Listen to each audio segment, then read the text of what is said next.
कापूस उत्पादक शेतकऱ्यांना न्याय मिळालाच पाहिजे, कापूस उत्पादक शेतकऱ्यांना न्याय मिळालाच पाहिजे, ज्वारी उत्पादक शेतकऱ्यांना न्याय मिळालाच पाहिजे। आणि या महायुती सरकारचं करायचं काय? खाली डोकं वरती पाय, आणि या महायुती सरकारचं करायचं काय? खाली डोकं 50 खोके एकदम ओके, अरे गद्दार मंत्र्यांचं करायचं काय? खाली डोकं वरती पाय, अरे या गद्दार मंत्र्यांचं करायचं काय? खाली डोकं वरती पाय, शेतकऱ्यांना न्याय, शेतकऱ्यांना न्याय मिळालाच पाहिजे। शेतकरी वाऱ्यावर, तुम्ही म्हणायचं सरकार वाऱ्यावर, शेतकरी वाऱ्यावर, सरकार तोऱ्यावर, शेतकरी वाऱ्यावर, सरकार तोऱ्यावर। अरे शेतकरी त्रस्त, आपण म्हणायचं मंत्री त्रस्त, मंत्री मस्त, शेतकरी त्रस्त, मंत्री मस्त, शेतकरी त्रस्त, मंत्री मस्त। केळीवरील पीक विमा, पीक विमा मिळालाच पाहिजे, शेतकऱ्यांना न्याय, मिळालाच पाहिजे, शेतकऱ्यांना न्याय मिळालाच पाहिजे। ज्वारी खरेदी केंद्र, ज्वारी खरेदी केंद्र, कापसाचा भाव फरक, कापसाचा भाव फरक, अरे या गद्दारांच्या सरकारचं करायचं काय? अरे या गद्दारांच्या सरकारचं करायचं काय? खाली डोकं वरती पाय। शेतकऱ्यांच्या प्रश्नाला या महायुतीच्या सरकारने पूर्णपणे तिलांजली दिल्याच्या नंतर आज या ठिकाणी महाविकास आघाडी शेतकरी संघटना समविचारी पक्ष आणि संस्थेच्या माध्यमातून आम्ही आंदोलन सुरू केलेलं आहे। या आंदोलनामध्ये सगळ्यात महत्त्वाची मागणी एक आहे की जिल्ह्यातल्या दूध उत्पादक शेतकऱ्यांना मागच्या वर्षीपासून 5 रुपये फरक देण्याचं धोरण बजेट या सरकारने केलं, मात्र जिल्ह्यातल्या दूध उत्पादकांना अद्याप पावतो तो फरक खात्यात मिळाला नाही। असे 30,000पेक्षा जास्त दूध उत्पादक त्या ठिकाणी आहे। म्हणजे घोषणा करायच्या आणि अंमलबजावणी नाही, बजेट करायचं पण तरतूद करून खात्यात पैसे द्यायचे नाही।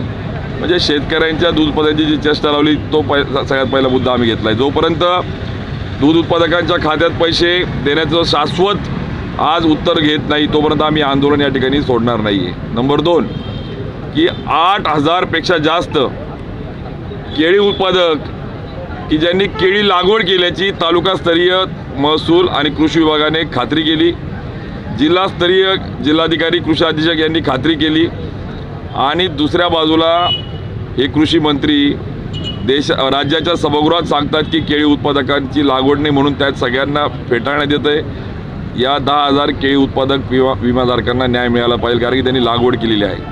म्हणजे सरकार शेतकऱ्यांचं आहे का हे इंग्रजांच्या पोटचं यांचे DNA तपासण्याची वेळ आली, ही आज परिस्थिती आज त्या ठिकाणी आहे। नंबर 3 की ज्वारी उत्पादक, एका बाजूला हे भाजपाचं सरकार म्हणतं की आंतरराष्ट्रीय तृणधान्य वर्ष साजरं करा आणि शेतकऱ्यांनी ज्वारी लागवड केली, आणि हे लबाडांचं हे भाजपाचं सरकार त्या ज्वारी उत्पादकांचे ज्वारी खरेदी करायला तयार नाही।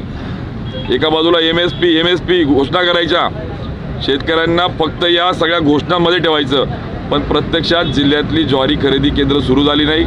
परिणामस्वरूप 250 कोटी रुपयाचं नुकसान शेतकऱ्यांचं झालं आहे, त्यांना कमी भावाने बाजारात विकावं लागली। किमान आता ज्यांचं राहिलं आहे त्याचं ऑनलाईन खरेदी करा, मध्ये सांगता गोडाऊन नाही, बारदार नाही। आणि नंबर 4चा की हे देवेंद्र फडणवीस हे जिल्ह्याच्या आणि राज्याच्या कापूस आणि सोयाबीन उत्पादकांची फसवणूक करतायत। या जळगावमध्ये ज्या वेळेस लोकसभेचा फॉर्म भरला त्या भाषणामध्ये असेल, भुसावळ पाचोऱ्याच्या सभेमध्ये असेल, यांनी सांगितलं की आम्ही कापूस उत्पादकांना न्याय देऊ, परंतु घोषणा केली मात्र त्याचा अजून GR नाही। मग कधी देणार खात्यामध्ये? बाजू वेळेवर अटी शर्ती लावणार। त्यामुळे या सगळ्या सरकारचं ज्या पद्धतीने उद्धव साहेब मुख्यमंत्री असताना अंगठ्यावर बायोमेट्रिक्स पद्धतीने न्याय मिळाला होता, तो कापूस उत्पादकांना फरक मिळणार आहे का नाही, या 4 प्रमुख मागण्या घेऊन महाविकास आघाडीचे सगळे नेते, पदाधिकारी, कार्यकर्ते, शेतकरी संघटना, त्याचबरोबर समविचारी संस्था आज हे आंदोलन आम्ही त्या ठिकाणी सुरू केले। जोपर्यंत शाश्वत, हे आंदोलन फोटोसाठी नाही आहे, हे आंदोलन केवळ बातमी देण्यासाठी नाही आहे, या आंदोलनात जोपर्यंत शाश्वत उत्तर आम्हाला मिळत नाही, शासनाकडनं पर्याय जोपर्यंत मिळत नाही तोपर्यंत हे आंदोलन आम्ही सोडणार नाही। 3 तिगाडा काम बिगाडा एकही कामाचा नाही आहे, हे लबाड मंत्र्यांची फौज।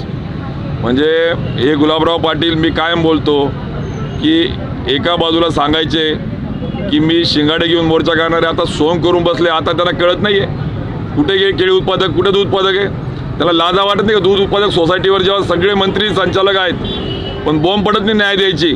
काय दोष आहे दूध उत्पादकांचा? का त्यांच्या खात्यामध्ये 5 रुपये पडत नाहीये? भाव कमी दिला जातोय. दुसऱ्या बाजूला गिरीश महाजन, त्यांना तर माती आणि गिरीश महाजन यांची नाळच राहिली नाहीये. पैसा, मस्ती आणि शेतकऱ्यांची तोडलेली नाळ, यामुळे आज आपण बघतोय की कापूस उत्पादकांना फरक खात्यात मिळायचा GR नाही आहे. दुसऱ्या बाजूला दूध उत्पादकांचा फरक नाही आहे. तिसऱ्या बाजूला ज्वारीच्या शेतकऱ्यांची खरेदी केंद्र सुरू नाही आहे. स्वतः गिरीश महाजनांनी पत्र दिलं. म्हणजे या राज्याचा नंबर 2चा मंत्री गिरीश महाजन जो म्हणून घेतो स्वतःला, त्यांच्या पत्राला प्रशासन दाद देत नाही आहे. खरेदी केंद्र सुरू झाली नाही आहे, नोंदणी झाली नाही आहे. आणि तिसरा मदत पुनर्वसन, त्यांची ना मदत ना पुनर्वसन, त्यांचंच पुनर्वसन करण्याची वेळ आता आलेली आहे. अशी परिस्थिती आज या जिल्ह्यामध्ये झाली आहे. 3 बिघाडा, 3 मंत्री जे आहे आणि काम बिघाडा जे म्हणतो आपण, त्या पद्धतीने आज कोणीही वाली राहिलेलं नाही आहे. आणि जर आहेत तर द्या न्याय. दूध उत्पादक, केळी, ज्वारी आणि कापूस उत्पादकांना असेल हिंमत तर द्या उत्तर. यांच्यात एकातही हिंमत नाही आहे, यांच्यात एकाचाही अभ्यास नाही आहे, यांना या प्रश्नाची जाण नाही आहे. त्यामुळे आज महाविकास आघाडी, आमचे सर्व शरदचंद्रजी पवार पक्षाचे नेते, पदाधिकारी, कार्यकर्ते, राष्ट्रीय काँग्रेसचे नेते, कार्यकर्ते, शिवसेना उद्धव बाळासाहेब ठाकरेंच्या विचाराचा पक्षाचे कार्यकर्ते, पदाधिकारी, शेतकरी संघटनेचे पदाधिकारी, कार्यकर्ते, या सगळ्यांच्या माध्यमातून या शेतकऱ्यांच्या प्रश्नाला केवळ या ठिकाणी फोटो आणि बातमीपुरता आंदोलन न करता शाश्वत प्रश्नावर आम्ही आंदोलन आज सुरू केलेलं आहे. अपने पूरे परिवार के साथ Jhulelal day night water park चले? हाँ, पर कैसे? आसान है।